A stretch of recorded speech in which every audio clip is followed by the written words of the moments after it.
నామానికి మహిమ కలుగును గాక. ఆమేన్. ఈరోజు ఇస్తున్న దేవుని యొక్క వాగ్దానాన్ని మనం ధ్యానం చేసుకుందాము. యిర్మీయా గ్రంథము 32వ అధ్యాయము 27వ వచనము. నేను యెహోవాను, సర్వశరీరులకు దేవుడను, నాకు అసాధ్యమైనది ఏదైనా నుండునా. ఆమేన్. ఈరోజు ఇక దేవుడు మనతో ఏం మాట్లాడుతున్నాడంటే, నేను సర్వశరీరులకు దేవుడను, నాకు అసాధ్యమైనది ఏదైనా కలదా అని చెప్పేసి మనతో మాట్లాడుతున్నాడండి.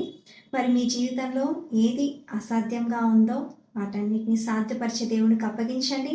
ఈ యొక్క వాగ్దానం మెత్తిపట్టి ప్రార్థన చేయండి. బలమైన కార్యాలు, ఆశ్చర్యకరమైన కార్యాలు మన జీవితంలో దేవుడు జరిగించును గాక. ఆమేన్. ప్రార్థించుకుందాం.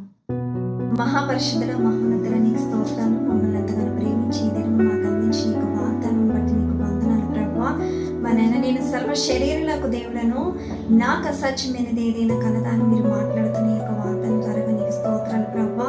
మా నాయన, మా జీవితంలో కలిగి నీ యొక్క అసాధ్యమైన కార్యాలన్నిటినీ ప్రభు సాధ్యపరిచి నీకే అప్పగించుకుంటున్నాం తండ్రి. ఈ యొక్క వాగ్దానమును మరి ప్రభు మా జీవితంలో మీరే నెరవేర్చమని ప్రార్థిస్తూ, మన ఈ వాగ్దానం ఎంతమంది అయితే ఇలా ఒక లైవ్లో వింటున్నారో వారి జీవితాన్ని నెరవేర్చమని వేడుకుంటూ ఇచ్చిన